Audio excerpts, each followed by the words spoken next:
Anak itu dihajar kayak gitu tiap hari tanpa pernah dikasih jeda.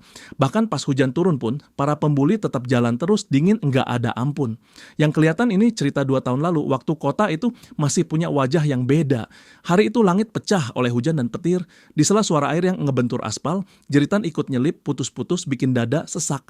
Tayang udah lelah setengah mati, dikepung lebih dari 10 anak yang muter kayak serigala. Meski napasnya berat, dia masih ngangkat 2 tangan, nunjukin kalau dia nggak bakal nyerah. Tapi sebelum apapun bisa berubah, pemimpin mereka datang nyelonong dengan aura yang bikin yang lain otomatis minggir. Cowok itu nendang salah satu anaknya sendiri sampai jatuh, cuman gara-gara ngelihat mereka kelihatan payah. Abis itu dia langsung lari lurus ke arah Tayang, niatnya jelas. Namun baru beberapa langkah, badannya malah kena tendangan, ketahan di tengah laju. Dia siap bales, tangannya nyamber kerah baju si protagonis, lalu ngebantingnya ke tanah tanpa mikir. Kepala si anak muda kebentur, pandangannya gelap sesaat, dan dia kehilangan kesadaran beberapa detik. Si berandalan langsung naik ke atas tubuhnya, ngarahin pukulan ke wajah. Pukulannya meleset tipis.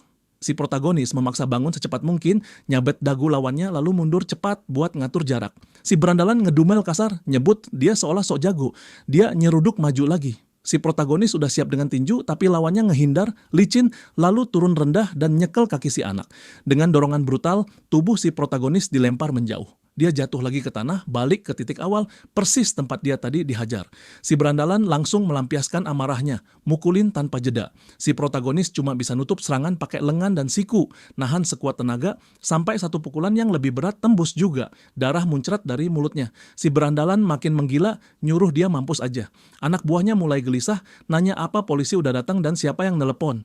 Pemimpin itu menoleh dengan muka kesal. Mau tahu ada apaan? Di saat itu, muncul sosok dengan payung, berdiri tenang, nyuruh mereka angkat kaki. Si berandalan gede masih sempat ngolok, nyuruh si protagonis minggat dari pandangannya, bilang ini pasti memalukan banget. Tapi si protagonis malah berdiri lagi, nyari napas, terus ngeluarin suara keras buat manggil Yang. Semua berandalan menoleh heran, mikir anak ini udah gila. Si protagonis menatap tajam ke arah Chiang, nuntut alasan kenapa dia ngelakuin semua ini. Chiang ngasih jawaban yang kedengeran kayak sumpah hidup. Dia bilang dia harus jadi Mayong Wang. 20 tahun lalu, di sejarah kelam kota Tayang, ada geng kekerasan paling terkenal bernama Kumo. Polisi kota nganggap itu mimpi buruk yang enggak kelar-kelar. Situasi makin brutal sampai pasukan keamanan udah kewalahan. Dan tepat di saat kota nyaris kebobolan total, ada telepon masuk. Seorang polisi nanya, apa bener bajingan-bajingan Kumo itu udah dilenyapkan? Geng yang terkenal kejam itu ternyata dihancurin cuman oleh satu orang. Setelah itu, orang tersebut lenyap tanpa jejak, ninggalin sekolah dengan satu hal doang, mantel yang tertinggal, seolah itu satu-satunya bukti kalau dia pernah ada. Demi ngormatin cerita heroik itu, lahirlah gelar Mayong Wang, ngikutin nama sekolah yang diduga jadi tempat dia dulu bernaung. Sejak saat itu, gelar itu berubah jadi simbol sekolah terkuat di wilayah itu.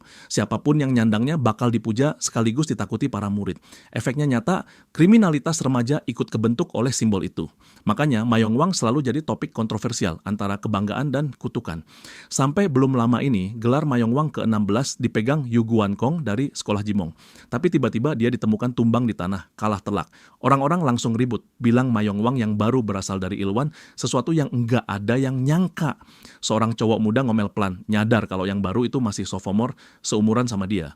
Di tengah obrolan itu, seorang cewek datang, nyamperin si cowok gendut yang lagi jualan. Cewek itu langsung nanya apa dia penjualnya, bilang senang ketemu, dan pengen tahu apakah itu rilisan terbaru dari kolaborasi Stoneland. Si cowok gendut cuma bisa bengong, ngelihat cewek itu cantik banget. Dia buru-buru ngangguk dan nanya apakah cewek itu anak SMA. Apalagi sekolahnya deket. Tapi si cewek nggak peduli basa-basi, dia cuma pengen lihat sepatunya dulu. Si cowok gendut cepet-cepet ngeluarin kotak sepatu. Cewek itu bilang harganya kemahalan buat barang bekas. Si cowok gendut langsung ngegas bilang itu nggak mahal karena dia dapat langsung dari Kusha. Dia bahkan belum sempet nunjukin struk, tapi keburu sadar suaranya kelewatan. Jadi dia minta maaf cepet, ngejelasin kalau itu barang asli dan dia harusnya dipercaya. Di depannya, si cewek mendadak nutupin diri, kayak ketakutan. Si cowok gendut ngerasa canggung, bilang dia tadinya nggak niat ngasih diskon, tapi karena tadi sempet bentak, dia bakal kurangin 10.000. Cewek itu ngucapin terima kasih, lalu nyodorin selembar uang. Begitu lihat itu, si cowok gendut kaget, nanya ini apaan dan apa ini bercanda. Dia udah mau ngajak batalin aja semuanya. Tapi si cewek malah jerit kenceng banget bikin seisi tempat kaget. Si cowok gendut refleks nanya apa dia baik-baik aja. Di detik yang sama, ada tangan dari belakang nyamber, mukul dia. Seseorang marah, nanya apaan sih masalahnya? tubuh si cowok gendut mental ke belakang. Cewek itu langsung nempel ke cowok lain, narik pacarnya, terus nunjuk si cowok gendut seolah-olah dia sampah. Intinya, dia nuduh si gendut, terus ngegodain dia tanpa tahu diri. Si cowok gendut langsung mikir mereka semua anak haong dan ini jelas jebakan. Salah satu berandalan nunduk mendekat, nanya maunya apa. Mereka nuduh si gendut udah ganggu cewek, apalagi itu cewek mereka. Jadi mereka bakal beresin sekarang juga sebagai balasan karena bikin si cewek stres secara emosional. Mereka bilang semuanya aman karena ada korban, ada saksi, bahkan rekaman juga ada. Jadi jangan harap bisa kabur. Tapi si berandalan itu pura-pura baik, bilang dia bakal ngelepasin gampang aja.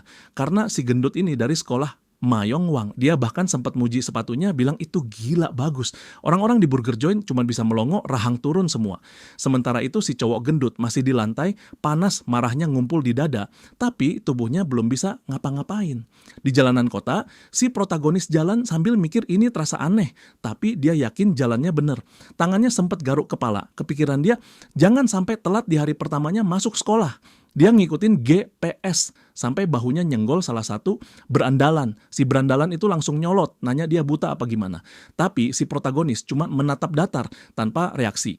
Si berandalan ngedecak bilang dia beruntung karena dia lagi nggak sempet ngurusin dia sekarang. Beberapa saat kemudian pintu Burger Joint kebuka. Si cowok gendut keluar sambil teriak nyuruh si penipu berhenti. Dia nyekel baju si berandalan, maksa sepatu itu dibalikin sekarang juga. Si berandalan malah nyuruh dia minggir, bilang dia bikin malu. Di situ si protagonis baru ngeh mereka pakai seragam yang sama. Si cowok gendut nanya apa dia ngerti sepatu itu mahalnya seberapa dan dia nggak jadi jual itu ke dia. Si berandalan langsung naik darah, nampar belakang kepala si gendut.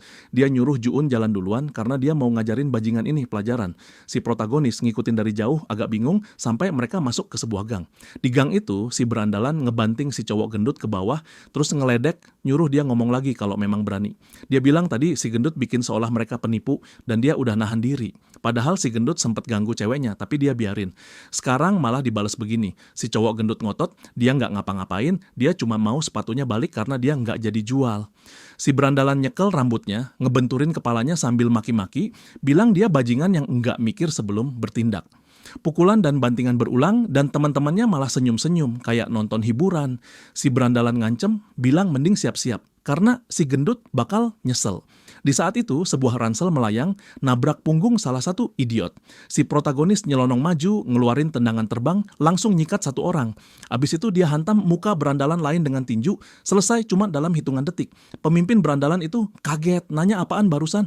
Dia nengok dan nyuruh anak buahnya maju. Si protagonis pasang kuda-kuda, nahan satu serangan, lalu balas dengan pukulan ke ulu hati, tepat sasaran, sampai lawannya ngekek dan melemah.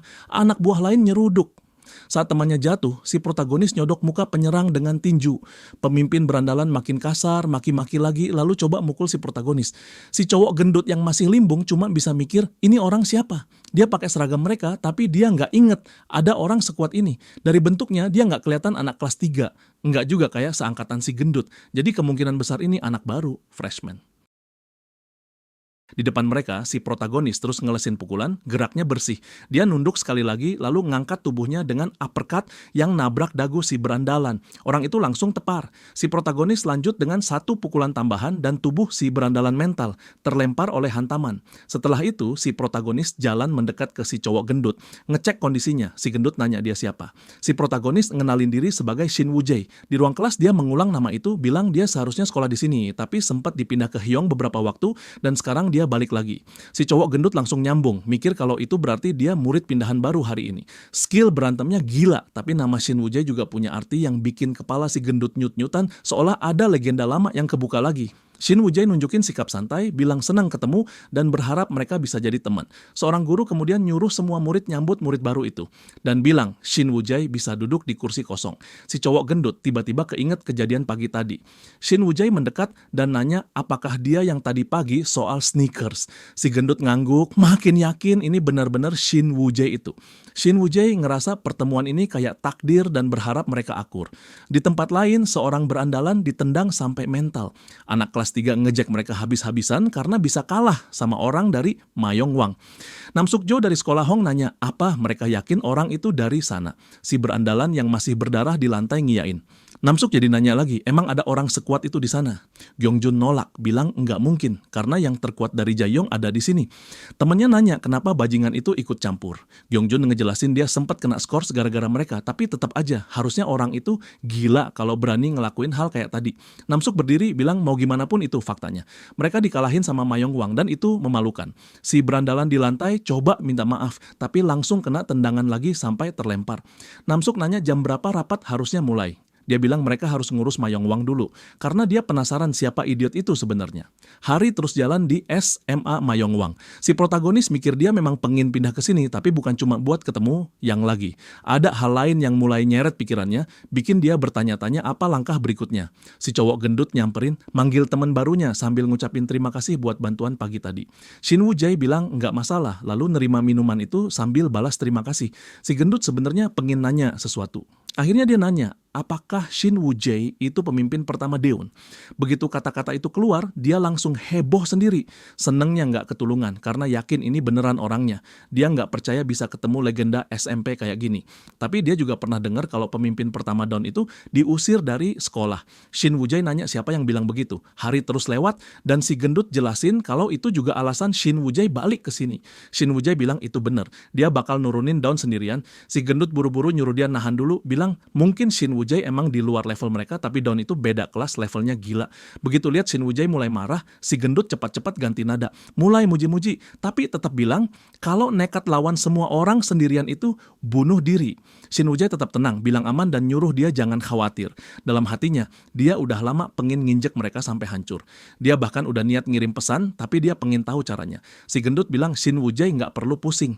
Dia nunjuk tuh ke depan, ngah kalau yang berdiri di sana anak-anak Haong. Kemungkinan mereka datang gara-gara kejadian pagi tadi. Begitu ngomong itu, si gendut langsung dan ngumpet di belakang Shin Woo-jae, ketakutan. Shin Woo-jae nanya dia ngapain. Para berandalan itu nyapu pandangan ke tiap murid, nyari siapa idiot yang bikin ulah. Si gendut ngejelasin, cowok yang alisnya ada tindikan itu yang terkuat dari Hyung, sekaligus anggota geng Daeun. Shin Woo-jae bilang itu pasti orangnya, lalu melangkah maju. Semua seolah berjalan sesuai keinginannya, sampai tiba-tiba ada murid lain nyenggol bahunya. 5 orang lewat di depan Shin Woo-jae. Si gendut mikir itu anak baru, freshman. Chaol Sang-yu nanya mereka ngapain berani-beraninya main ke sekolah orang. Namsuk Jo nyindir, tanpa Jae-gyong tempat ini cuma lubang. Dia ngaku si freshman itu punya nyali, tapi kelakuannya keterlaluan nggak sopan. Chil Sang-yu nggak mau sopan-sopan. Seorang guru muncul bawa tongkat nanya mereka ngapain. Namsuk ngeledek nanya apakah gurunya berani. Kalau punya nyali mereka pindah tempat aja. Akhirnya mereka ketemu di gedung kosong. 2 kelompok saling berhadapan, Chil Sang-yu pemanasan, sementara Namsuk cuma menatap tanpa reaksi.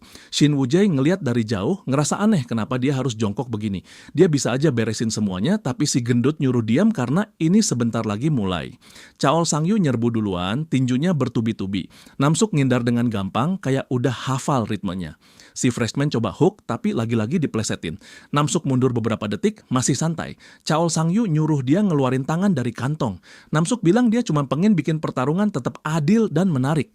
Chaol Sang-yu nyerbu lagi, tapi kali ini Namsuk ngebales pakai tendangan. Namsuk sempat berhenti ngelihat arah serangan lalu ngehindar lagi.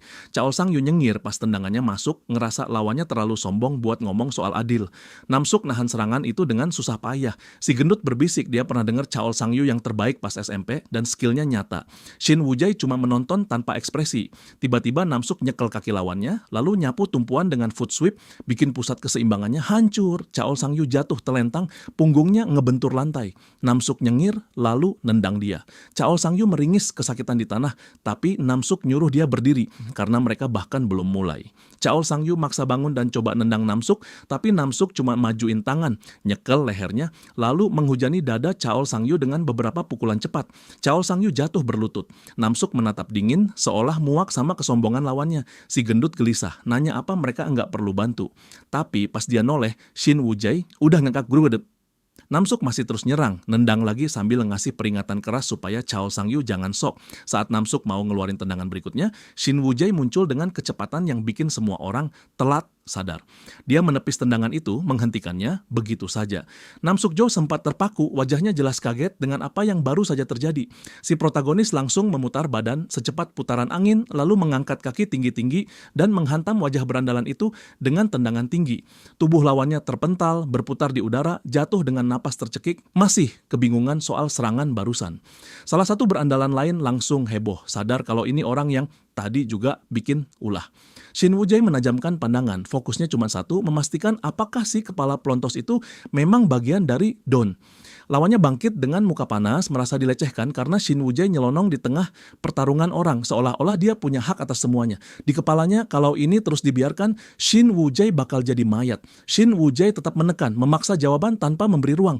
Nam Suk Jo menerjang dengan serangan lutut, niatnya menghantam dari jarak dekat sambil menunjukkan kalau nama Dawn bukan sesuatu yang boleh disebut sembarangan. Shin Woo-jae menghindar tipis, geser ke samping, lalu tinjunya melesat dengan kecepatan yang bikin mata telat nangkep. Pukulan itu masuk bersih, langsung bikin si berandalan hilang daya dan mental, tubuhnya terlempar seperti dibuang. Shin Woo-jae membiarkan mereka pergi, tapi bukan sebagai belas kasihan. Dia memaksa mereka jadi pembawa pesan, menyuruh mereka menyampaikan ke idiot-idiot Dawn bahwa Shin Woo-jae sudah balik, terutama satu bajingan bernama Taeyang.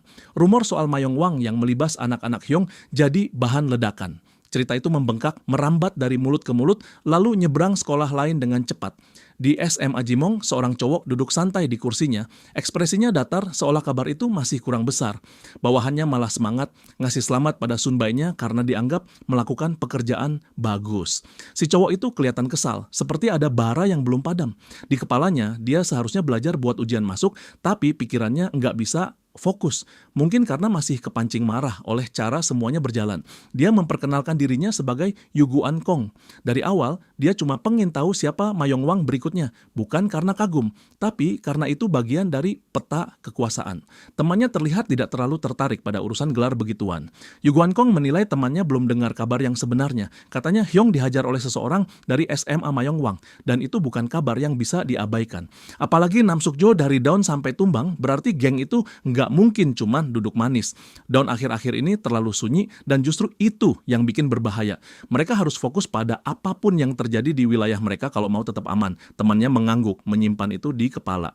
Yuguan Kong bilang dia nggak mau menekan, tapi ada satu hal yang jelas, sejak gelar Mayong Wang lepas dari tangan mereka, SMA Jimong nggak lagi aman.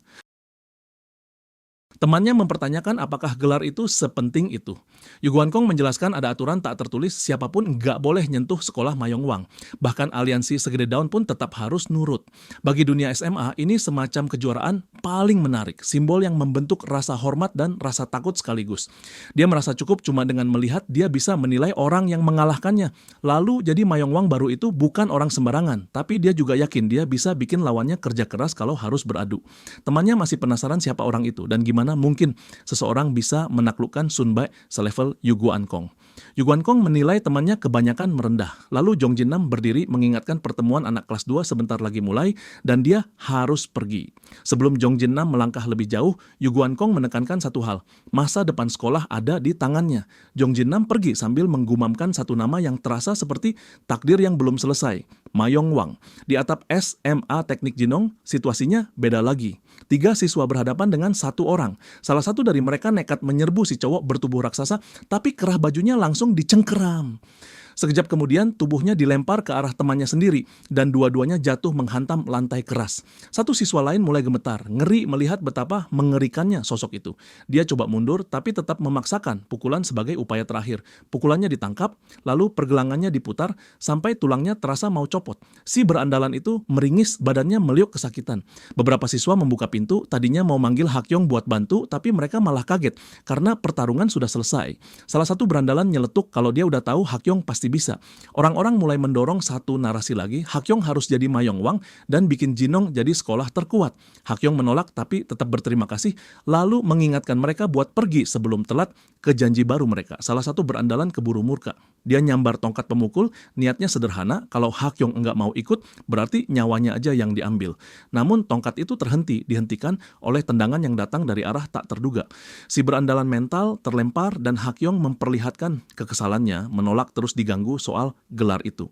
Buat dia, Mayong Wang bukan sesuatu yang perlu dikejar, karena dalam cara tertentu, dia merasa dia sudah jadi yang terkuat di antara mereka. Malam turun pelan-pelan di kota. Di bawah tanda daun, suasana jadi dingin. Seorang berandalan melempar Nam Suk-jo ke samping seperti karung. Jong Jun hanya menonton tanpa bergerak, seolah semua ini urusan biasa. Pria bertubuh besar di sana, Byung-wook Kim memastikan apakah cerita tadi benar.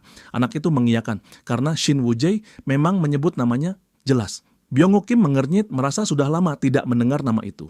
Dia melirik ke teman-temannya, memastikan dia tidak salah. Ria menyebut dia sempat dengar rumor dan penasaran, tapi katanya Shin Woo-jae punya sisi yang imut.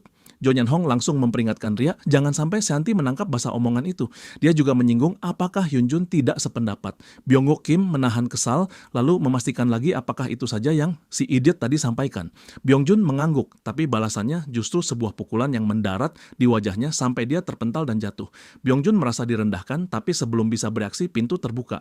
Seorang cowok muda masuk, jalannya santai, tapi aura di ruang itu langsung berubah. Byung-wook Kim dan yang lain langsung menegang.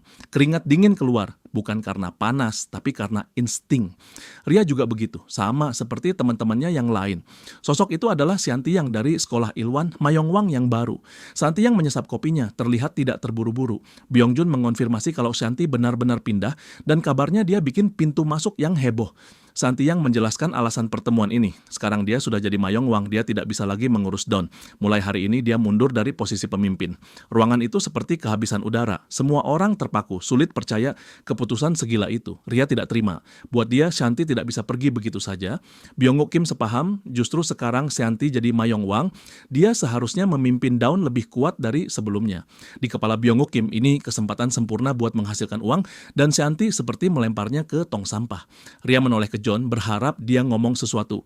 Tapi John cuma menuntut alasan yang jelas. Seanti menjawab, dia ingin jadi Mayong Wang yang benar-benar dihormati untuk waktu lama, persis seperti kakaknya dulu. Byung-wook Kim langsung tersenyum kecut, mengingat satu hal, kalau begitu berarti kakaknya Seanti adalah Mayong Wang ke-7.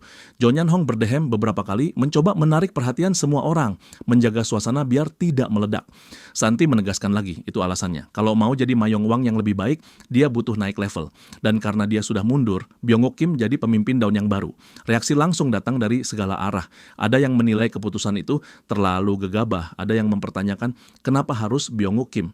Seanti mengingatkan, banyak orang seakan lupa kenapa Dawn bisa berdiri. Byung-wook Kim bekerja keras memperluas pengaruh, dan uang yang dia tarik masuk bukan main banyak. Itu bukti dia layak jadi pemimpin. Ria masih merasa aneh, kenapa tiba-tiba banget, apalagi Doyan bahkan tidak ada di sini. Byung-wook Kim akhirnya menghantam meja, menghentikan semua perdebatan. Dia tidak mau dengar omongan busuk lagi. Dia menuntut sejak kapan mereka menantang pilihan Seanti. Dia menoleh, minta persetujuan. John akhirnya menyatakan kalau itu keputusan yang sudah dibuat, dia bakal ikut. Seanti mengonfirmasi lagi, mulai sekarang Byung-wook Kim adalah pemimpin baru Dawn.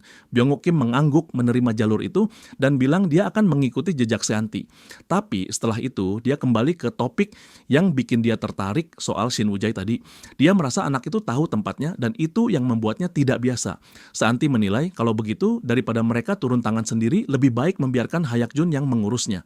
Byung-wook Kim menganggap itu ide bagus dan seperti biasa Seanti memang selalu mikir selangkah lebih depan. Ada yang menggoda, Hayak-jun seharusnya pergi dan bikin reuni yang mengharukan. Tapi Hayak-jun memotong, menolak drama murahan itu. Byung-wook Kim menegur cara bicara Hayak-jun yang dianggap tidak sopan pada pemimpin. Hayak-jun tetap dingin. Dia menyatakan dia akan berangkat dan cepat atau lambat dia pasti akan ketemu Shin Woo-jae. Menurutnya lebih baik sekarang daripada nanti. Hayak-jun pergi tanpa menoleh. Di luar dia melangkah ke motornya, bertanya dalam hati kenapa Shin Woo-jae balik lagi sekarang. Seperti selalu saja bertindak nekat. Di sebuah mobil tak jauh dari sana, John mempertanyakan keputusan Seanti. Kenapa dari semua orang Seanti memilih Byung-wook Kim? John menilai Yeok-jun atau Doyan mungkin lebih cocok dan dia ingin tahu apakah Seanti sudah tidak peduli pada Dawn lagi. Seanti terdiam sebentar, pikirannya bergerak pelan. Buat dia, Dawn selalu berarti satu hal ujung yang buruk, semacam akhir yang menunggu. Namun tetap saja dia menilai Byung-wook Kim lebih pas jadi pemimpin. John penasaran apa itu berarti Seanti sangat mempercayainya. Seanti menyangkal, kalau dia benar-benar percaya, dia tidak akan melibatkan John sejak awal. Kalau Byung-wook Kim macam-macam, macam, Shanti bisa menaruhnya di tempat yang seharusnya. John cuma mengangguk. John lalu menyebut Doyan, nanya kabar dia belakangan karena dia tidak kelihatan di sekolah. John menjelaskan, Doyan lagi menuju kota Hamyong. Kabarnya sepupunya dipukuli seseorang. Shanti langsung menilai itu aneh karena sepupunya Doyan seharusnya yang terkuat di kota itu. John menggiyakan dan itulah alasan Doyan berkeliaran di kota nyari balas dendam. Shanti menebak Doyan mungkin cuma pengin berantem untuk menguji seberapa kuat lawannya, tapi Shanti juga ingin tahu siapa pelakunya. John mengaku belum tahu. John mempertanyakan apa mereka akan membiarkan saja sementara Doyan bahkan tidak datang ke pertemuan dan bertindak sesukanya. Tapi Shanti juga tidak bisa berbuat banyak. John menyarankan kalau Shanti mau, dia bisa ngobrol langsung dengan Doyan. Shanti menolak karena dia menilai John tidak akan sanggup menghadapi Doyan. Doyan masih berguna, jadi lebih baik dibiarkan dulu. John menerima memilih patuh pada sunbainya. Di SMA Mayongwang, rumor makin liar. Para berandalan mulai mengerumuni Shin Woo-jae dan kelompok baru yang seperti terbentuk di sekelilingnya. Shin Woo-jae jadi sedikit tegang. Bahkan saat dia makan, tatapan mereka tetap menempel. Bahkan saat dia berdiri di urinal dan buang air, mereka masih saja mengawasi, seolah dia tontonan wajib. Shin Woo-jae menghela napas, menutup wajah dengan satu tangan, muak, bertanya dalam hati sampai kapan mereka mau melakukan ini. Chao Sang-yu muncul dengan sikap memohon, meminta Shin Woo-jae membimbing mereka. Para bawahan lain ikut-ikutan, mengulang permintaan yang sama, seolah mereka sudah jadi rombongan fanatik. Shin Woo-jae meledak, menyuruh mereka diam dan berhenti. Si cowok gendut melihat ekspresi panjang di wajahnya, heran kenapa dia malah kelihatan terbebani. Si gendut menilai Shin Woo-jae harusnya senang, karena para junior itu seperti penggemar, dan semuanya bakal lebih aman sebelum murid pindahan lain datang. Shin Woo-jae menolak, dia tidak butuh mereka, dan dia cuma ingin dibiarkan sendiri. Si gendut mengakui satu hal, sekolah mereka memang jadi lebih hidup sejak Shin Woo-jae muncul. Dalam pikirannya, keadaan itu seperti perdagangan yang adil. Sebelumnya, semua murid di sini habis dipukuli anak-anak Haong sampai nyaris tidak ada yang bisa berdiri. Dengan Shin Woo-jae yang sudah mengurus Namsukjo, seharusnya masalah tidak akan muncul lagi. Siswa-siswa lain pun menjalani hari seperti biasa. Tapi begitu Shin Woo-jae menoleh ke belakang, si gendut memberi bayangan yang lebih gelap. Itu bukan akhir, itu justru tanda masalah yang lebih besar akan datang. Namsukjo adalah yang terkuat dari Hyong dan juga bagian down. Mereka tidak akan tinggal diam. Shin Woo-jae menilai itu tidak masalah. Buat dia malah lebih baik kalau semuanya muncul sekaligus. Si gendut menolak sekeras apapun Shin Woo-jae, dia tetap tidak bisa ngalahin semua orang sendirian. Down yang kuat itu satu masalah, tapi para pengikut mereka juga ganas dan brutal. Itulah kenapa Shin Woo-jae butuh sekutu, bisa senior, junior, atau teman apapun yang bisa jadi pegangan. Shin Woo-jae menatap keluar jendela, memikirkan kata-kata itu, dan ingatannya sempat menariknya ke masa ketika dia masih bersama Shanti. Namun lamunannya dipotong kasar saat seseorang memaki dia karena dianggap menguasai seluruh lorong. Berandalan lain ikut nimbrung menuntut mereka menunjukkan rasa hormat. Chao Sang-yu muncul dengan tatapan menyelidik, mencoba memahami ada apa. Seorang cowok pirang maju mempertanyakan apakah Shin Woo-jae memang orang yang mengalahkan Namsukjo dari Hyong. Tinju si pirang melesat. Shin Woo-jae menghindar sambil mencoba mengenali siapa orang ini. Kecepatan itu membuatnya terkejut. Dia langsung menciptakan jarak, heran dan curiga, merasa serangan tadi bukan level biasa. Cowok pirang itu ternyata Jae-yong, siswa kelas 3. Dia menganggap rumor itu ternyata benar. Shin Woo-jae masih bingung soal situasinya, tapi Jae-yong malah menoleh santai dan memberi arahan agar Shin Woo-jae datang ke warnet sepulang sekolah. Shin Woo-jae menolak mentah, menghalangi langkahnya, menilai Jae-yong tidak punya posisi buat ngatur-ngatur dirinya. Bel sekolah berbunyi dan seorang cewek muncul, memanggil Shin Woo-jae karena kelas sudah dimulai. Shin Woo-jae malah menyuruh Jae-yong menunggu, sama sekali mengabaikan cewek itu. Cewek itu kemudian menarik bajunya, memaksa perhatiannya. Shin Woo-jae kesal, mempertanyakan kenapa dia ikut campur. Di saat itu, Hyun-jun muncul dan memastikan Shin Woo-jae memang tidak tahu siapa cewek itu. Cewek itu ternyata ketua kelasnya, Yeri Chai. Di luar sekolah, beberapa siswa berbisik-bisik saat melihat Hak-yong. Teman-temannya heran, dari tadi mereka bertanya-tanya Hak-yong pergi kemana, dan sekarang mereka makin penasaran kenapa mereka ada di sini. Salah satu dari mereka menunjukkan sebuah teddy bear. Seminggu lalu, Hak-yong sempat membaca webtoon di ponselnya. Di situ senyumnya muncul pelan. Lalu ada momen ketika Yeri berlari, menabrak dadanya. Payungnya jatuh, lututnya tergores, dan dia meringis menahan sakit. Hak-yong refleks ingin meminta maaf, tapi Yeri malah menyalahkan dirinya sendiri karena tidak melihat jalan. Di wajah Hak-yong ada goresan kecil. Hak-yong menyentuhnya tanpa sadar. Yeri menyuruhnya menunggu, lalu menyerahkan plester. Hakyong menerima plester itu, mengucapkan terima kasih dengan wajah memerah. Yeri sempat melirik nama di bajunya, lalu buru-buru lari pergi, merasa canggung dan minta maaf karena sudah bikin repot.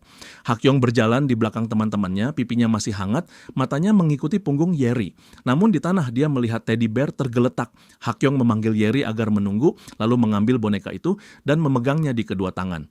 Teman-temannya menanyakan itu milik siapa. Hakyong mengangkat pandangan, tapi rasa kesalnya muncul lagi saat Shin Woo-jae menyapa dan Yeri terlihat senang, menuntut Shin Woo-jae mengulang sesuatu biar tidak lupa. Shin Woo-jae muak mempertanyakan sampai kapan Yeri akan melakukan ini, membuntutinya seperti bayangan. Yeri menilai Shin Woo-jae salah paham karena mereka hanya kebetulan searah. Namun dari caranya mendekat, jelas dia menganggap Shin Woo-jae orang yang menarik dan dia ingin berteman. Shin Woo-jae makin tidak mengerti, menolak, menyuruh Yeri melupakan ide itu. Yunjun menilai Yeri sudah banyak membantu sebagai ketua kelas, jadi tidak ada ruginya dekat dengan dia. Yunjun juga heran Shin Woo-jae bisa tidak tahu ketua kelasnya sendiri. Shin Woo-jae tidak peduli. Buat dia, satu tujuan tetap menguasai kepala, menghancurkan Dawn. Yunjun sempat menyadari Hakyong berdiri di belakang Shin Woo-jae dan badannya memang besar. Yunjun menuntut tahu siapa dia. Shin Woo-jae menyebut namanya lalu meminta nama Hakyong sebagai balasan. Hakyong memperkenalkan diri dengan sedikit malu-malu. Temannya cuma bisa menepuk wajah sendiri, seperti putus asa melihat tingkah itu. Setelah itu, Hakyong justru menanyakan hubungan Shin Woo-jae dengan Yeri. Shin Woo-jae menjelaskan Yeri hanya ketua kelasnya. Teman-teman Hakyong langsung bergumam, mempertanyakan apakah mereka tidak pacaran dan apakah hubungan mereka cuma sebatas teman sekelas. Hakyong menyadari dia barusan kelewatan. Tangannya nyekel bahu Shin Woo-jae dan Shin Woo-jae langsung merasa cengkeramannya kuat, kayak penjepit besi. Chao Sang-yu sempat memanggil Sunbae-nya, ngasih tahu kalau Jae-yong kelihatan lagi nyusun sesuatu. Mereka semua lalu ketemu momen itu, ngelihat Hakyong berdiri dekat Shin Woo-jae dan langsung bertanya-tanya apakah Hakyong kenal Sunbae mereka. Shin Woo-jae menepis tangan itu, gerakannya pendek tapi tegas, lalu menantang apakah Hakyong mau berkelahi. Hakyong tidak mundur, tapi nada sikapnya berubah jadi peringatan. Dia menuntut Shin Woo-jae berhenti macam-macam dengan Yeri Chai. Shin Woo-jae mengingat jelas wajah dan sikap itu, lalu menolak tunduk, malah memutuskan kalau mulai sekarang dia bakal bikin hidup Yeri Chai jadi neraka. Teman-teman Hakyong buru-buru menariknya pergi karena mereka gagal ngasih boneka tadi. Yeri Chai sudah keburu pergi, jadi rencana mereka hancur sebelum sempat mulai. Hakyong menoleh tajam saat berjalan menjauh, matanya mengunci Shin Woo-jae dengan dingin. Chao Sang-yu masih bingung nanya barusan itu apaan dan apakah Hakyong temenan dengan Sunbae mereka. Hyunjun menjawab singkat, Hakyong bukan temannya, cuma kelihatan kenal dengan ketua kelas. Lalu Hyunjun balik fokus, pengen tahu apa yang terjadi pada mereka tadi. Chao Sang-yu menjelaskan, Jae-yong sempat mengirim beberapa anak buah buat ngejar Shin Woo-jae. Mereka yang keburu tahu jadi turun tangan, memotong mereka, lalu membereskan urusannya. Hyunjun tetap pasang senyum meski wajahnya masih lebam. Shin Woo-jae menatapnya datar dan Hyunjun cuma masukin satu tangan ke saku, menyuruh mereka semua jangan ikut campur urusan pribadinya. Hyunjun tidak mau teman-temannya terluka lagi gara-gara dia. Di warnet, Jae-yong dan gengnya lagi main game. Jarum emosinya meledak di setiap klik dan makin parah karena beberapa anak buahnya yang babak belur berlutut di depan, kepala nunduk sampai nyaris nempel lantai. Jae-yong kalah di match itu. Tangannya menghantam mouse sampai bunyinya tajam. Dia memaki mereka habis-habisan karena dia sudah menyuruh mereka bawa Shin Woo-jae, tapi mereka kalah dari freshman dan pulang tangan kosong. Jae-yong menendang salah satu di bagian kaki menuntut penjelasan. Anak itu beralasan yang menghalangi mereka adalah Chao Sang-yu, mantan ketua Mayongwang Middle School. Salah satu teman Jae-yong menimpali, tadi ada sophomore yang juga bertingkah sok jago dekat mereka. Dia heran, masa Jae-yong enggak kenal padahal mereka dari sekolah yang sama. Jae-yong menolak, bilang mana mungkin dia tahu semua orang. Di saat itu, Gyeongjun masuk dengan aura geram. Dia memanggil Jae-yong, mengingatkan Jae-yong baru lepas skors, tapi sudah cari ribut, apalagi di wilayahnya sendiri. Jae-yong menyeringai santai, lalu menyuruh anak buahnya keluar dulu. Gyeongjun maju dan mendorong dada Jae-yong, menilai muka Jae-yong masih saja keras kepala. Kalau Jae-yong mau terus sok jadi pemimpin Mayongwang, Jae-yong harus tahu diri. Jae-yong membalas dengan tatapan tajam, menilai Gyeongjun tidak paham situasinya sendiri. Gyeongjun naik pitam dan melayangkan pukulan. Jae-yong menghindar ringan, lalu menghentikan pukulan balasannya tepat di depan wajah Gyeongjun seperti peringatan. Jae-yong bilang Gyeongjun nggak sanggup duel 1-lawan-1, tapi masih berani berlaga. Jae-yong menyuruh Gyeongjun pergi karena dia tidak mau ribut lebih panjang. Gyeongjun malah menantang balik, namun Jae-yong menghantam duluan. Tinju itu masuk, membuat Gyeongjun jatuh, dan Jae-yong mengulang satu kalimat yang menghina. Gyeongjun memang tidak sanggup duel 1-lawan-1. Gyeongjun memanggil anak buahnya, menyuruh mereka habisi semuanya. Perkelahian penuh meledak. Kursi geser, meja tersenggol, dan suara benturan jadi musik yang brutal. Setelah beberapa waktu, banyak berandalan tergeletak di lantai, tubuhnya tidak lagi kuat berdiri. Jae-yong menyuruh mereka menyampaikan pesan ke Nam Suk-jo. Dia bakal membayar semua ini dengan bunga. Gyeongjun mengingatkan, sekarang Jae-yong bukan cuma cari perkara dengan Hyung lagi. Ini sudah nyenggol jaringan yang lebih luas. Gyeongjun menanyakan, apakah Jae-yong pikir Dawn bakal tinggal diam? Jae-yong justru senang, karena kalau Dawn ikut turun, itu malah lebih bagus. Toh dia perlu menumbangkan mereka juga, karena dia harus jadi Ma Yong-wang. Di sisi lain, kota teman-teman Hakyong membahas sikap Hakyong yang kelihatan kesal soal Yerichai jadi ketua kelas. Mereka merasa hubungan Hakyong dan Yerichai memang enggak bagus. Mereka juga menganggap tidak ada cewek yang bakal suka cowok lemah. Menurut mereka, cowok sejati harus menunjukkan kekuatan dari dalam. Lalu, salah satu dari mereka ingat nama yang tadi muncul, Shin Woo-jae. Hyunjun mengajak mereka main bowling, bilang traktiran. Teman-temannya setuju, tapi Hakyong menolak. Hari ini ulang tahun pernikahan orang tuanya. Teman-temannya mengeluh, harusnya mereka ingat, walau sudah 5 tahun, lalu nanya, apakah mereka perlu beli kue.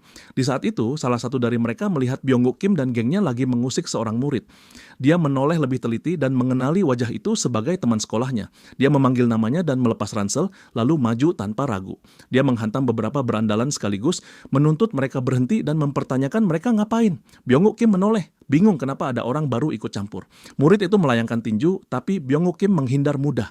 Serangan balasannya menghantam ke arah pelindung tangan si murid, bikin lengannya bergetar. Si murid sempat memproses apa yang terjadi, tapi pukulan ke ulu hati datang setelahnya. Tubuhnya mendadak kehilangan tenaga. Dia ambruk berlutut, napasnya patah. Berandalan lain menyusul, memaki dan mengeroyok sampai dia roboh total. Byung-guk Kim menonton tanpa mengedip. Para berandalan menendang si murid yang sudah jatuh, menyuruhnya minggat.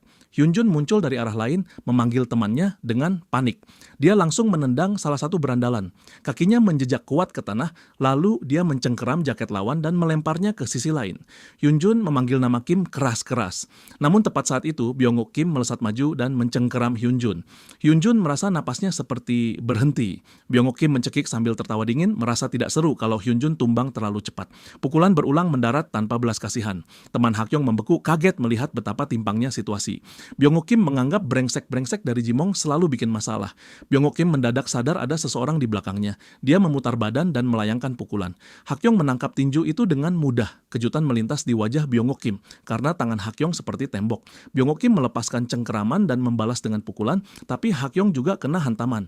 Dua-duanya merasakan kekuatan masing-masing. Keduanya langsung menjejakkan kaki, siap lanjut. Byung-guk Kim menyerbu dengan beberapa pukulan cepat. Hakyong tetap stabil. Byung-guk Kim mencoba lagi, tapi Hakyong menghindar bersih. Hakyong membalas dengan pukulan berat dan Byung-guk Kim menahan dengan blok keras. Byung-guk Kim berkomentar singkat, Hakyong berat. Ada sesuatu yang membuat ritme berubah. Hakyong hendak menghantam lagi, tapi Byung-guk Kim juga menangkap sinyal yang sama.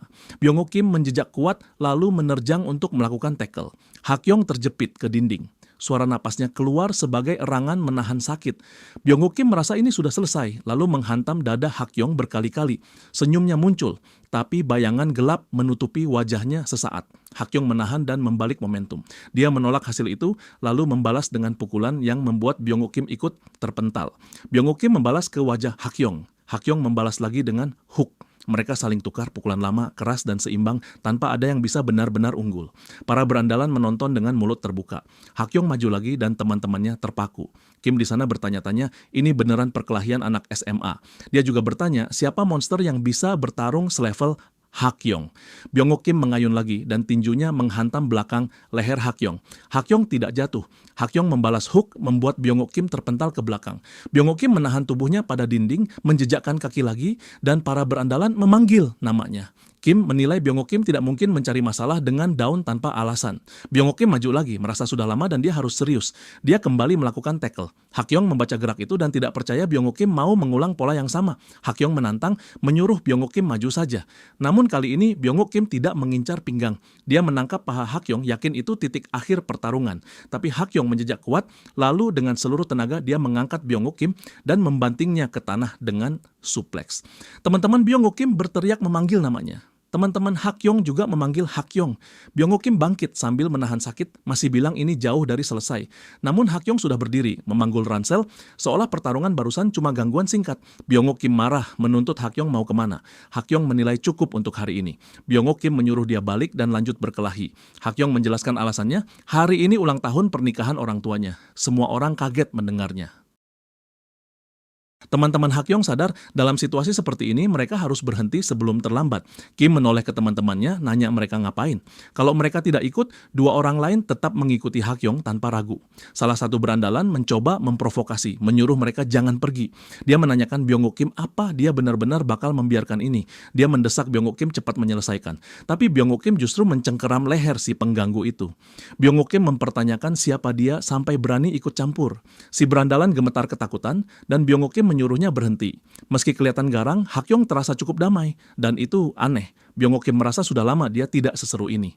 Dia menegaskan lagi, karena ini ulang tahun pernikahan orang tua Hakyong, dia akan menahan diri. Tapi lain kali dia pasti menghancurkan Hakyong. Di rumah, Hakyong mengumumkan dia sudah pulang. Orang tuanya langsung kaget melihat wajahnya babak belur. Mereka menuntut tahu apa yang terjadi dan siapa yang berani mengerjai anak mereka. Ayah Hakyong menatapnya dingin, tanpa banyak emosi. Adik perempuannya mengomel, mempertanyakan apa gunanya tubuh segede kingkong kalau tetap dipukuli. Ibu Hakyong juga ikut marah, menegur kata-kata yang adiknya pakai pada kakaknya. Ibu bahkan menuduh Hakyong terlalu banyak baca webtoon romance, makanya jadi lemah. Hakyong menyerahkan kue Taesimdong dan mengucapkan selamat. Adiknya menerima kue itu, lalu berkomentar rasanya luar biasa. Ibu menepuk Hakyong dengan bangga, menyebut anaknya yang terbaik. Seperti biasa, Hakyong melihat mereka berdua dulu. Lalu pandangannya bergeser ke ayahnya. Hakyong mengangguk pelan pada ayahnya. Kue itu kemudian diletakkan di meja, dimakan sebagian, lalu tersisa dalam diam. Malamnya, Hakyong memukul punching bag. Ingatannya kembali ke momen dia mengaku paling kuat, tapi justru dipukul oleh Byung-Woo Kim. Tinjunya menghantam karung dengan seluruh tenaga. Di kepalanya muncul pertanyaan, apa yang sebenarnya dia bicarakan selama ini? Lalu bayangan lain menyelinap, Shin Woo-jae menaruh tangan di bahu Yeri-chae. Hakyong mendadak panas. Amarahnya meledak dan dia menghajar punching bag berkali-kali tanpa ritme sampai napasnya habis dan tubuhnya lelah. Ayahnya menilai pukulan Hakyong tidak punya daya hancur. Menurutnya pukulan itu cuma kuat, tapi acak dan kosong. Hakyong memanggil ayahnya saat ayahnya berjalan pergi.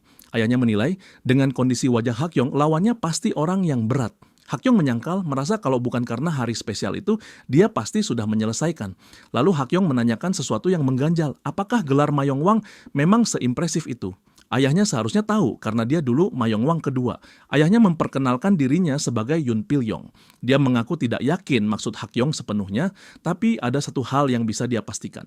Mayongwang berarti diakui sebagai yang terkuat di SMA. Buat seseorang seperti Hakyong mungkin terasa aneh, tapi dulu gelar itu memberi Yun Pil-yong kemampuan melindungi sekolah dan teman-temannya, termasuk pacarnya saat itu. Pacar itu adalah ibu Hakyong sekarang, dan kalau dipikir, waktu memang melaju cepat. Yun Pil-yong menegaskan satu hal, memukul keras saja tidak bikin seseorang tak terkalahkan. Kalau tinju membawa seluruh berat badan, dengan kuda-kuda ideal, daya hancurnya beda level. Yun Pil-yong menunjukkan itu dengan satu pukulan yang menembus karung. Itu tinju seorang Mayongwang. Ibu Hakyong mendengar suara itu lalu berteriak dari jauh, menanyakan suara apa itu. Suara itu membuatnya gila dan dia mengancam siapapun bakal habis kalau ketahuan. Hakyong dan Yun Pil-yong refleks menunduk, lalu Hakyong menatap punching bag sambil mengepalkan tinju. Di kamar mandi rumah lain, Chaol Sang-yu sedang mandi. Dia mengingat momen Shin Woo-jae menghantam Nam Suk-jo dan menganggap itu pukulan gila. Dia merasa kalau itu Shin Woo-jae, mungkin Shin Woo-jae bahkan bisa menantang Mayongwang. Chaol Sang-yu membandingkan dengan dirinya. Meski lawannya tadi pemimpin kelas 3, dia tidak menyangka bakal kalah semudah itu. Dia menolak terus terpuruk, walau tujuannya sudah berubah. Tekadnya tetap sama seperti awal masuk SMA. Sejak awal, Chaol Sang-yu sudah memutuskan dia akan jadi kingmaker. Dia ingin menaruh Shin Woo-jae di tahta, dan langkah pertama adalah latihan. Besoknya Chaol Sang-yu menghabisi seorang berandalan, lawannya mengaku kalah dengan cepat. Chaol Sang-yu menilai dia harus jadi freshman terkuat. Dia mulai mendatangi kelas demi kelas, mengalahkan petarung terkuat di tiap ruang, lalu menanyakan siapa lawan berikutnya. Hari berjalan dan rumor baru muncul. Para freshman lagi berebut posisi puncak. Jae-yong mendengar kabar itu dan bertanya, bukannya peringkat freshman sudah ditetapkan? Seorang berandalan menolak menang, gampang hanya dengan numpang nama Hyungnya. Dia bilang karena Jae-yong khawatir dia akan menunjukkan skillnya. Dia memperkenalkan dirinya sebagai Chu Ha-jin. Dia menganggap dirinya kingmaker yang membuka jalan menuju Ma Yonghwang. Orang-orang mengerubungi pertarungan dua freshman terkuat. Chao Sang-yu menilai Chu Ha-jin dulunya pemimpin skuad Ma Yonghwang, tapi itu bukan alasan untuk sok. Chu Ha-jin terlihat tua untuk umurnya. Chao Sang-yu juga melihat Tato, merasa itu aneh dan mencolok. Keduanya punya pikiran sama, siapapun yang menang akan jadi bos para freshman. Chu Ha-jin melayangkan tinju. Chao Sang-yu menghindar, menyadari Chu Ha-jin lebih cepat dari yang kelihatan. Chao Sang-yu berputar dan menghantam dengan tendangan memutar, membuat Chu Ha-jin terpental. Chao Sang-yu meringis dan memegangi perutnya karena benturan. Tapi Chu Ha-jin tidak memberi waktu istirahat. Chu Ha-jin menyerbu lagi, tinjunya menghantam ke arah guard Chao Sang-yu. Kerumunan meneriakkan nama Chu Ha-jin. Chao Sang-yu menilai barusan itu hampir lolos. Chu Ha-jin lanjut menyerang dengan dua tangan sekaligus, memaksa Chao Sang-yu bertahan. Chao Sang-yu menahan semua pukulan, tapi saat satu tinju yang lebih berat datang, Chao Sang-yu menemukan celah. Dia membalas menghantam wajah Chu Ha-jin meski dirinya juga kena. Hyun-jun yang menonton menilai Chao Sang-yu tidak boleh runtuh cuma karena hal seperti itu. Chao Sang-yu merasakan jangkauan Chu Ha-jin jauh lebih panjang dari dugaan. Brut itu bukan cuma besar, tapi juga kuatnya kelewatan. Chu Ha-jin mengejek Chao Sang-yu yang kelihatan mau menyerah, bilang penyesalan sudah telat. Chu Ha-jin menyerbu lagi, berniat mengubah Chao Sang-yu jadi bubur berdarah. Chao Sang-yu terus memblok dan menghindar. Namun satu pukulan Chu Ha-jin menghantam pagar. Chao Sang-yu menilai Chu Ha-jin terlalu sombong, ngibasin tinju terlalu liar. Ayunan yang lebar itu membuat pukulannya makin tidak presisi. Chao Sang-yu sempat bingung kenapa dia mengingat pertarungan dengan Nam Suk-jo. Di sisi lain, tangan Chu Ha-jin mulai gemetar karena sakit. Chao Sang-yu menyindir tanpa suara, menuntut mana ancaman bubur berdarah itu. Chao Sang-yu menilai Chu Ha-jin hanya menghantam pagar, berarti Chu Ha-jin sedang menghancurkan tangan sendiri. Chu Ha-jin marah, memaki Chao Sang-yu seperti tikus. Chu Ha-jin menerjang lagi dengan pukulan lain, tapi Chao Sang-yu menghindar. Di detik itu, ingatan pertarungan terakhirnya menyambar. Seluruh tubuhnya seperti mengulang pelajaran. Chao Sang-yu menangkap tinju Chu Ha-jin. Tangan Chao Sang-yu bergerak spontan, instingnya memandu. Uppercut menghantam dagu Chu Ha-jin, dan Chu Ha-jin langsung tumbang. Chu Ha-jin jatuh ke tanah. Chao Sang-yu bernapas berat, keringatnya jatuh pelan. Kerumunan meledak merayakan kemenangan. Mereka mengakui Chao Sang-yu benar-benar menang dan sekarang dia sudah mengalahkan semua freshman. Chao Sang-yu menghela napas capek lalu berjalan menjauh. Teman-temannya bertanya dia mau kemana. Chao Sang-yu menilai jawabannya jelas. Mereka perlu mencari Sunbae Shin Woo-jae. Di kantin, Shin Woo-jae duduk bersama Hyun-jun. Hyun-jun masih mengulang kata Ma Yonghwang seperti memikirkan maknanya. Shin Woo-jae mengingat, beberapa waktu lalu ada freshman yang hampir membahas itu juga. Akhir-akhir ini semua orang ngomongin Ma Yonghwang. Jadi Shin Woo-jae ikut penasaran. Hyun-jun menjelaskan inti dasarnya adalah jadi yang terkuat di SMA. Semua ini berawal dari sekolah mereka. Karena Shin Woo-jae tumbuh di sekitar sini, Shin Woo-jae pasti pernah dengar soal geng Kumo dan legenda seorang senior yang menghabisi mereka sendirian dalam satu malam, senior Hagukon. Untuk menghormati prestasi senior yang menghilang tanpa jejak itu, warisan bernama Ma Yonghwang diciptakan. Namun kehormatan itu tidak bertahan lama.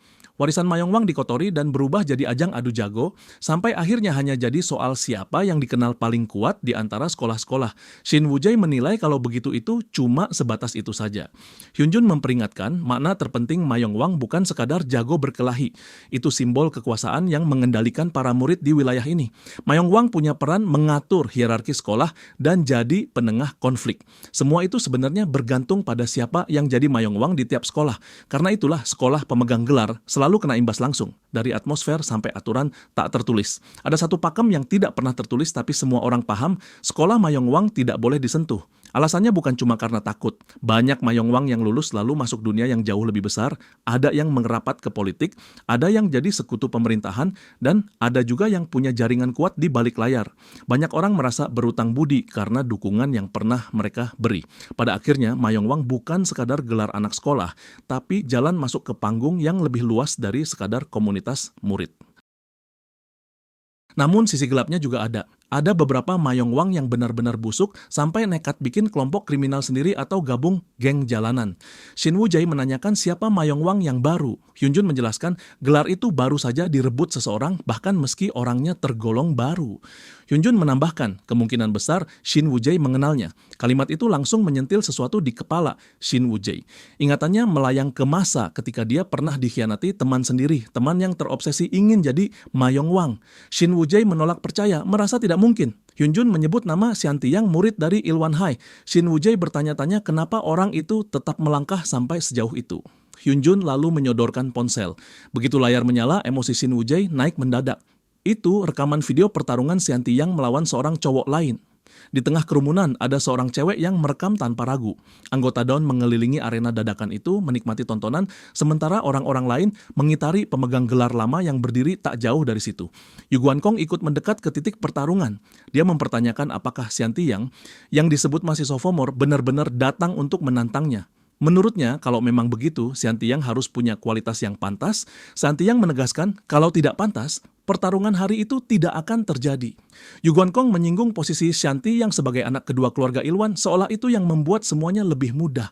Sean Tae yang menilai cara pikir itu kekanak-kanakan. Yu Guankong balik menyerang, mempertanyakan apakah jadi pemimpin Dawn yang membuat Sean Tae yang merasa pantas. Apalagi banyak orang di Dawn adalah pemimpin yang pernah melahirkan raja dari berbagai sekolah. Namun justru itu yang membuatnya lebih menarik. Kalau Sean Tae yang kalah hari itu, Dawn juga bakal ikut hancur. Sean Tae yang mengaku penasaran, sisa semangat bertarung Yu Guankong masih ada berapa banyak. Yu Guankong masuk kuda-kuda, menyebut Sean Tae yang sebagai bocah sok jago, dan banyak orang langsung kaget karena tensinya naik tajam. Sean Tae yang maju duluan. Dia melompat, mencoba tendangan, tapi Yu Guankong menunduk dan menghindar. Mereka saling menatap, jarak rapat, napas tegang. Sean Tae yang menyiapkan tinju, tapi hampir kena serangan Yu Guankong sebelum sempat memukul. Sean Tae yang sempat menyadari sesuatu terlambat, lalu menerima hantaman yang dibendungnya dengan lengan. Sean Tae yang menilai lawannya lebih keras dari dugaan. Yu Guankong bergerak cepat, mengincar wajah. Sean Tae yang memblok lalu membalas dengan tendangan. Sean Tae yang mengamati pertahanan Yu Guankong yang rapi, seolah lawannya sudah bertekad menghindari semua serangan mentah. Sean Tae yang kembali mencoba tendangan, tapi malah menghantam pagar karena Yu Guankong menggeser badan.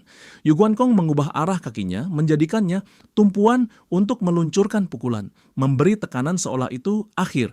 Sean Tae yang menahan dengan lengan, tapi Yu Guankong langsung menggeser langkah dan maju cepat, menembakkan serangkaian pukulan tanpa jeda. Para murid mulai berkomentar, Yu Guankong memang dominan. Raja Jimong tidak berubah. Yu Guankong mencoba satu pukulan lagi. Sean Tae yang menghindar tipis, lalu memberi isyarat agar berhenti di situ.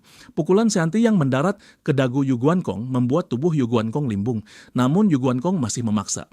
Dia menjejak kaki kuat ke tanah, menolak runtuh seolah pertarungan belum berakhir. Dia melayangkan serangan lagi, tapi mudah diblok. Dia mencoba lagi, tapi Sean Tae yang menghindar cepat. Sean Tae yang menghajar balik berulang kali tanpa memberi ruang bernapas. Yu Guankong hampir jatuh, tapi tetap memaksa kaki bertahan. Dia melepaskan uppercut, menantang Sean Tae yang menolak tumbang hanya karena itu. Dia tidak boleh jatuh saat itu juga, karena gelar raja harus dipertahankan, dan itu satu-satunya cara menjaga Jimong tetap punya wibawa. Saat serangan itu mendekat, Sean Tae yang membalas dengan pukulan ke ulu hati. Tubuh Yu Guankong langsung melemah. Sean Tae yang memantapkan diri, lalu menendang untuk mengirim Yu Guankong terlempar jauh. Kerumunan membeku. Yu Guankong menghantam pagar, lalu ambruk di tanah, tidak mampu bangkit lagi. Sean Tae yang mendekat, masih berniat menambah pukulan, tapi sebuah tangan menangkap pergelangannya. Seorang pria berhudi muncul dan menghentikannya, menyuruh pertarungan berhenti di situ. Anggota Dawn mendadak kaget, karena mereka tidak menyangka ada yang berani menginterupsi. Pria berhudi menegaskan hasil sudah jelas. Yu Guankong sudah kalah. Sean Tae yang menatap tubuh itu dingin. Setelah melepaskan diri, dia berbalik ke arah orang-orangnya. Sorak meledak, kegembiraan mereka liar dan berlebihan. Sean Tae yang dari Ilwan High resmi jadi Mayong Wang ke-17. Di kelas, Shin Woo-jae menatap kosong. Dia sadar sosok di video itu adalah teman lamanya. Semakin hari berjalan, Hyunjun mulai khawatir karena Shin Woo-jae terlihat makin tenggelam. Tatapannya sering kosong dan pikirannya cuma muter di rekaman itu. Shin Woo-jae merasa dia tidak lagi bisa menemukan bayangan Sean Tae yang dulu tersisa di kepalanya. Dia tidak paham kenapa itu masih terasa penting sekarang. Namun rasa itu tetap menggigit. Dia menoleh pada Hyunjun dan kembali membahas soal sistem raja itu. Di saat yang sama, Chaol Sang-yu berlari menghampiri seniornya. Shin Woo-jae memperhatikan wajah Chao Sang-yu yang lebam, lalu menilai Chao Sang-yu pasti habis berantem lagi. Chao Sang-yu justru terlihat bangga, menganggap lebam itu tanda semangat bertarung. Hyunjun dan Shin Woo-jae sama-sama terkejut mendengar cara pikir itu. Chao Sang-yu mengabarkan dia akhirnya jadi pemimpin freshman. Shin Woo-jae menanggapinya dengan enteng, menyatakan dirinya juga akan jadi pemimpin. Hyunjun langsung melongo karena Shin Woo-jae menaikkan taruhan lebih tinggi. Shin Woo-jae berniat jadi Ma Yong-hwang. Semua yang dengar langsung terdiam. Chaol Sang-yu ingin menempatkan diri sebagai tangan kanan, tapi Shin Woo-jae menolaknya mentah. Shin Woo-jae tidak tertarik pada rombongan. Dia cuma ingin bisa melawan Ma Yong-hwang yang baru, persis seperti yang dia lihat di video. Hyunjun memperingatkan melawan raja tidak sesimpel itu. Untuk menantang Ma Yong-hwang harus punya syarat yang diakui. Shin Woo-jae menuntut penjelasan. Hyunjun menjelaskan selama bertahun-tahun ada aturan unik yang terbentuk alami saat pergantian raja. Lama-lama aturan itu mengeras jadi sistem Ma Yong-hwang yang sekarang. Kualifikasi intinya adalah melampaui Ma Yong-hwang yang ada, kekuatan dan karisma. Tapi jalur resminya tetap sama. Shin Woo-jae menilai kalau cuma soal itu, dia sudah cukup. Hyunjun menolak setuju. Menurutnya Shin Woo-jae harus terlebih dulu jadi pemimpin di sekolah sendiri. Kalau Shin Woo-jae bisa mendominasi 5 sekolah yang pernah melahirkan Ma Yong-hwang, barulah umum menganggap Shin Woo-jae layak menantang raja. Shin Woo-jae menganggap itu sederhana. Hyunjun malah makin tegang. Dia mengakui Shin Woo-jae memang gila kuat, apalagi setelah melihat Shin Woo-jae melibas Hyung. Tapi, lawan-lawan untuk memenuhi syarat itu bukan tipe yang gampang. Di setiap sekolah bisa saja ada naga tersembunyi. Jalurnya seperti masuk badai. Shin Woo-jae menilai jadi pahlawan di masa kacau bukan hal buruk. Hyunjun mengingatkan lagi, bahkan jadi pemimpin sekolah sendiri pun tidak akan mudah. Shin Woo-jae menanyakan siapa pemimpin mereka sekarang. Hyunjun menyebut satu nama, senior Lee Jae-kyung, dan Chaol Sang-yu langsung tersentak. Shin Woo-jae mengaku tidak tahu siapa itu. Hyunjun menjelaskan, itu cowok yang dulu mendadak menghantamnya tanpa alasan. Shin Woo-jae langsung teringat, si pirang itu. Hyunjun menambahkan, banyak orang tidak tahu harga asli Jae-kyung. Chaol Sang-yu seharusnya paling paham karena pernah dekat dengan kelompok raja. Chaol Sang-yu mengakui dia tahu, bahkan dulu Jae-kyung sempat jadi idolanya. Shin Woo-jae memperhatikan reaksi itu. Hyunjun menjelaskan, Jae-kyung tidak pernah berhenti cari ribut, namun sekolah mereka lemah, jadi Jae-kyung tidak bisa bergerak sendirian. Kalau sejak awal Shin Woo-jae atau Chaol Sang-yu berada di pihak Jae-kyung, mungkin status Jae-kyung sudah beda sekarang. Bahkan bisa saja Jae-kyung pernah menyentuh jalur Ma Yong-hwang. Chaol Sang-yu menolak keras, menilai berandal seperti itu tidak akan pernah layak jadi raja. Hyunjun terkejut mendengar kebencian setajam itu. Shin Woo-jae justru tenang karena dia menganggap target pertama untuk mengumpulkan kualifikasi sudah diputuskan, yaitu si pirang itu. Hyunjun mempertanyakan apakah Shin Woo-jae mendengar penjelasannya. Jae-kyung bukan lawan mudah. Shin Woo-jae tidak tergoyah, menilai semuanya akan ditentukan di pertarungan. Chaol Sang-yu ikut membakar diri, yakin mereka pasti menumbangkan Jae-kyung. Hyunjun memikirkan skenario yang lebih luas. Kalau Shin Woo-jae benar-benar mengalahkan Jae-kyung, lalu apa langkah setelahnya? Apakah Shin Woo-jae akan mengejar pemimpin lain satu persatu sendirian? Dan bahkan jika itu terjadi, para pemimpin lain mungkin bakal menghindar, tidak mau menghadapi Shin Woo-jae langsung. Shin Woo-jae menilai mereka bakal menghindar karena tahu Shin Woo-jae pasti menang. Hyunjun menolak logika itu. Sebelum Shin Woo-jae bisa menyentuh para pemimpin, para pengikut mereka bakal menyerang duluan demi melindungi bosnya. Itu berarti Shin Woo-jae butuh orang yang bertarung di sampingnya, entah kawan atau rekan.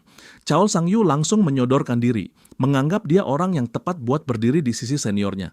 Shin Woo-jae mengingatkan, dia tidak benar-benar ingin jadi Ma Yong-hwang, dia cuma ingin berkelahi. Hyunjun bingung dengan maksud itu. Chaol Sang-yu kesal, merasa seniornya harus meninggalkan warisan hebat, bukan cuma memukul lalu pergi. Shin Woo-jae memotong, menyuruh Chaol Sang-yu berhenti dan tidak menyesal nanti.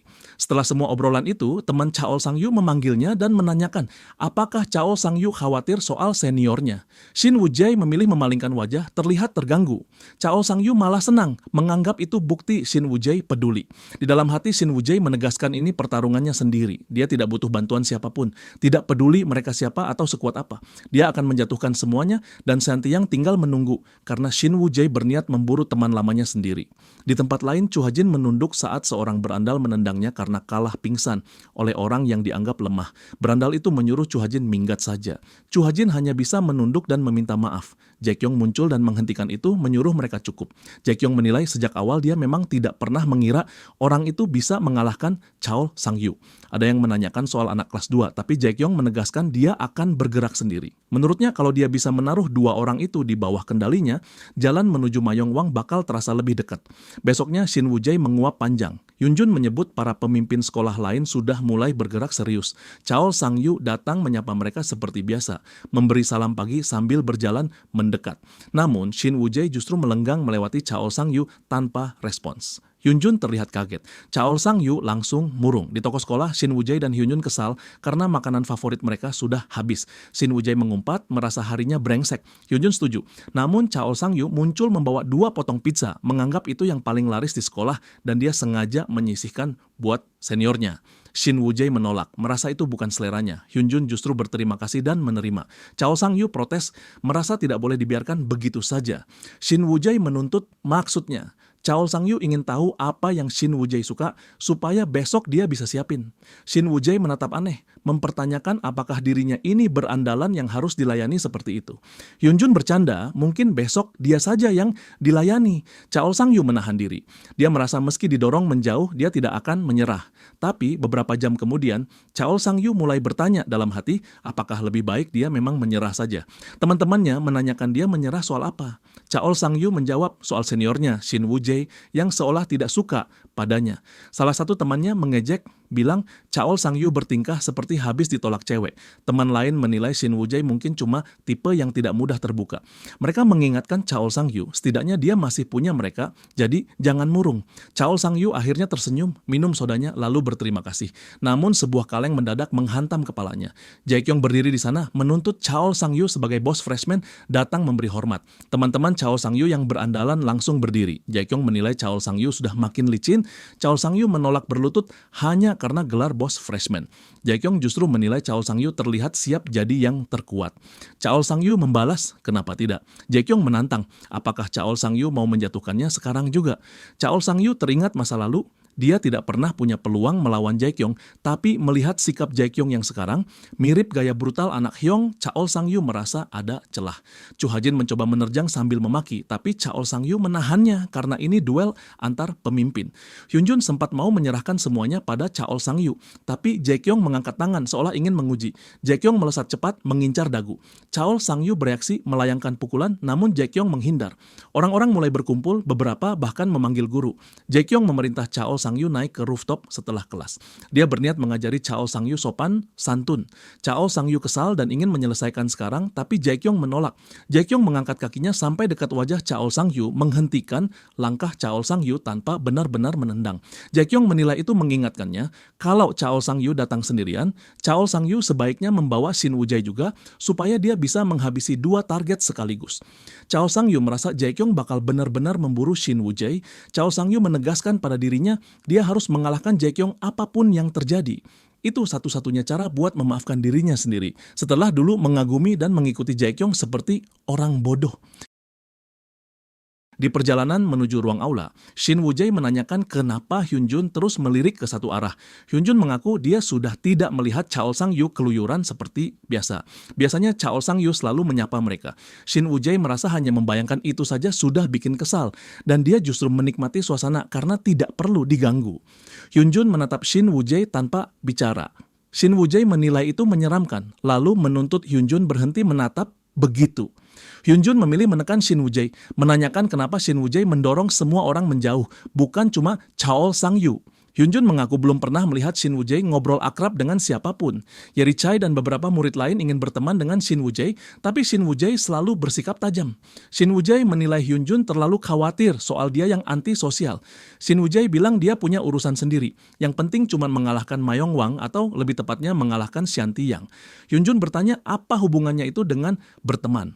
Shin Woo-jae menganggap semuanya tidak ada makna. Pada akhirnya, pertemanan cuma transaksi. Dan saat salah satu ingin berhenti, semuanya pecah. Shin Woo-jae tidak mau masuk jalan itu lagi. Hyunjun menanyakan bagaimana kalau tetap nongkrong bareng orang lain. Shin Woo-jae menegaskan Hyunjun bukan temannya, Hyunjun cuma informan. Banyak hal berubah selama Shin Woo-jae pergi. Hampir semuanya terasa beda. Hyunjun jadi pilihan terbaik sebagai mata-mata. Hyunjun bercanda menganggap dirinya informan yang bisa diandalkan. Shin Woo-jae lalu menuntut jawaban yang lebih spesifik, kenapa Hyunjun tahu banyak hal tentang Dawn, Ma Yong-hwang, dan sekolah-sekolah lain, padahal Hyunjun tidak kelihatan seperti berandal atau tipe sosial. Hyunjun menjelaskan, semua itu karena sebuah situs. Namanya Ma Yong-hwang Battlefield, dan informasinya diunggah real time. Shin Woo-jae menilai orang-orang tidak punya kerjaan yang lebih berguna. Hyunjun menganggap itu seru, apalagi sistem rankingnya menarik. Shin Woo-jae menyebut itu kekanak-kanakan dan seharusnya mereka belajar. Hyunjun balik menyindir, Shin Woo-jae sendiri juga tidak jauh berbeda. Shin Woo-jae mengumpat, menegaskan murid seharusnya belajar. Dulu dia bahkan berencana fokus sekolah. Hyunjun menyinggung nilai matematika Shin Woo-jae karena ujian besok. Hyunjun menilai Shin Woo-jae tidak bisa menyalahkan siapapun karena Hyunjun yang dulu menyeret Shin Woo-jae ke urusan belajar itu. Di tengah obrolan, seorang berandalan memanggil Shin Woo-jae dan meminta bantuan. Hyunjun langsung menangkap poinnya. Chaol Sang-yu sedang dihajar oleh gengnya Jae-kyung. Shin Woo-jae bertanya, apa mereka ini hidupnya isinya berantem terus dan kenapa tiap ada masalah malah lari ke dia. Hyunjun mempertanyakan apakah Shin Woo-jae itu tidak akan membantu. Shin Woo-jae menolak mengorbankan nyawanya, tapi dia menanyakan sesuatu yang bikin si berandalan terpukul. Apakah tidak pengecut meninggalkan Chaol Sang-yu begitu saja? Menurut Shin Woo-jae, teman sejati tetap berdiri sampai pertarungan selesai. Si berandalan mengaku dia ingin bertarung juga, namun dia tidak sebanding dan dia cuma jadi beban. Jadi satu-satunya hal yang bisa dia lakukan adalah memohon pada Shin Woo-jae, memintanya menyelamatkan Chaol Sang-yu. Shin Woo-jae menoleh ke belakang. Ingatan lamanya muncul saat Sean Tae-yang pernah memperingatkan musuh mereka lebih banyak dari dugaan, tapi Shin Woo-jae diminta tetap dekat karena Sean Tae-yang bakal melindunginya. Di masa itu ada rasa seolah mereka benar-benar sahabat. Shin Woo-jae memanggil teman Chaol Sang-yu dan menanyakan di mana idiot itu sekarang. Pada saat yang sama, di rooftop, seorang berandalan terlempar melintasi lantai, tubuhnya menghantam keras, menandai pertarungan yang sudah berjalan panas.